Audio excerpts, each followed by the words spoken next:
Welcome to Toyota Time with Timmy the Toolman and Sean. What we got for you today is an End-Link install and a CB antenna mount install made by Overland Custom Design. Overland Custom Design is owned and operated by Mike Studd. He's been over on the T4R.org forum for quite some time, and he has a good track record with making these End-Links. His most recent style End-Link is pretty cool. It's got an OEM style joint, an OEM style thread pitch. It fits better than the previous links. The joint is sealed rather than open, so it's pretty much maintenance free. And this joint has a better range of motion compared to a heim joint. The other nice thing about these is that these will maintain the OEM torque specs. So without further ado, let's jump under the rig and get these things on. So we're under the rig and we're gonna take the old End-Links off. What I've done to make this job easier is I've cranked the wheel to the left to give me more room in this area to work in. This End-Link can be held in place by a 14 open end wrench while I work the top nut off with a socket. Both of these are 14 millimeters. Get that 14 millimeter nut off. After you remove the top 14 millimeter nut on both sides, you'd be able to twist the sway bar out of the way to clear the top.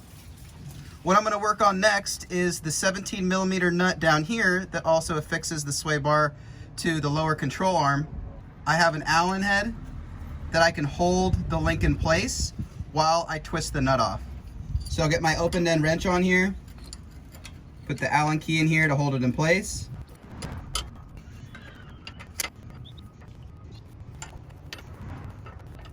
I'm resting the Allen on the lower control arm. So it's maxed out there, so I only have to worry about working the wrench and not worry about holding the Allen. I'm gonna pull the bushing off the top. This thing was pretty wasted.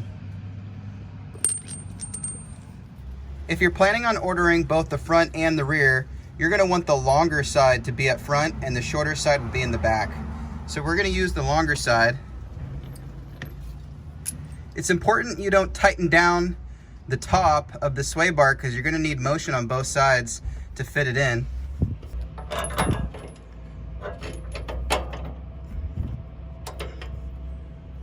That way you can move the sway bar. And for the bottom, we'll get our washer and our lock nut on. And for the top, we'll get our bushing, our washer, and then our nylon lock nut back in place.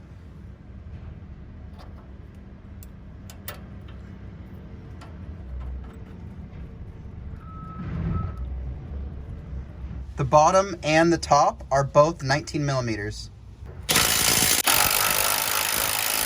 Might need to hold the bottom with a wrench to keep it steady. So you'll do the same with the other side, and then we're gonna move to the back. While you're here, take a look at your sway bar bushings. Mine are gonna need to be replaced here. They're kind of torn up. We're gonna put the part number to the energy suspension kit in the video description so you can purchase these as well in case you wanna renew your bushings down here. So now we're gonna jump to the rear. Like the front, you may need to hold on to the bottom side with a 14, and then you can twist the top nut off. What's interesting about my rear sway links is that one side's a 13 and the other side's a 12. Yours might even be 14 millimeter. But in any event, we have to take the nut off, so we'll do that first, and we'll do that on both sides. That one wasn't on there very tight, so I'm thinking this is some sort of nut that was put on there afterwards, probably by me. So we got both sides disconnected. And now that we have that, we can pull this down so we can have better access to the 17 millimeter nut right here. Just like the front side, we might need to put an Allen head in here so we can hold it steady while we unscrew this nut.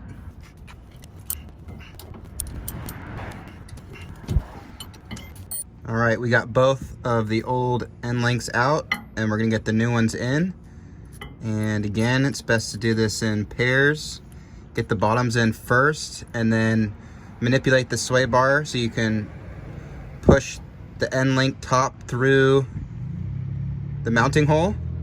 And then once both sides are through the mounting hole, then you can tighten the tops. All right, so push this through here, get the washer, and then the lock nut on here. The fasteners all the way around are 19 millimeters, so this makes it easy. So manipulate this up in here. And then I got the other side lined up, and we're gonna push it up. And then we're gonna get the tops on. Just like the fronts, we have a bushing, then a washer, then a nut. We'll tighten that down till it's snug, till it reaches the nylon threads, and then we'll go to the bottom and we'll also tighten that nice and good. There are torque specs, but I'm just gonna go by feel. One thing you may need to do while you're tightening these up is support it with the 19 millimeter as you're tightening it. That way the whole thing doesn't spin on you.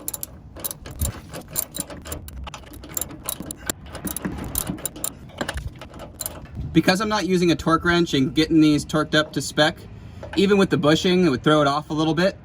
I'm allowing myself just a couple threads, seems pretty tight, and the nylon nut will help prevent it from backing out. Here's the CB antenna mount that they make as well. I got a production model where they did the T4R, Toyota 4Runner, for those of you who don't know. Now Overland Custom Design will have their logo here, but the construction is the same. It's a single piece of metal, bent and then welded as well to keep it nice and stout. I also have this on my silver 2002 on the passenger side. And you can see it here with my LED whip that I take with me to Pismo. I don't think I put that in correctly, but I only have one hand.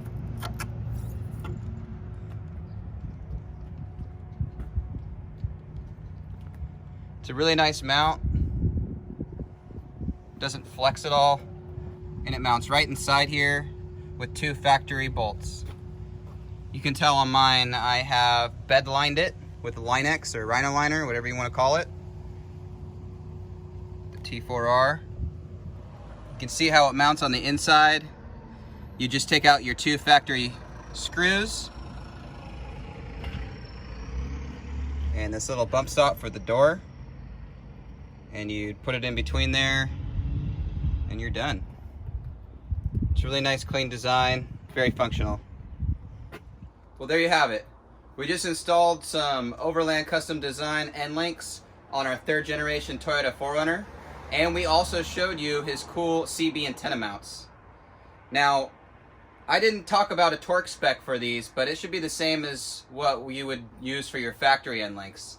And so for the top nut, that's spec'd to about 14 or 15 foot-pounds, but because of the bushing, it might be a little bit hard to hit that torque spec. And for the bottom mounts, these would be typically torqued to around 50 foot-pounds. I just got them nice and snug, nice and tight.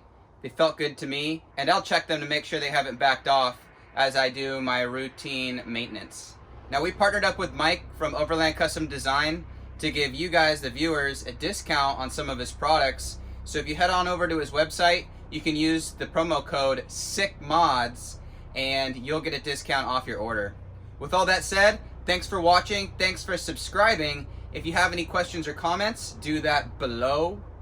Take care, bye-bye, sick mods, and keep on wrenching, people. We'll see you next time.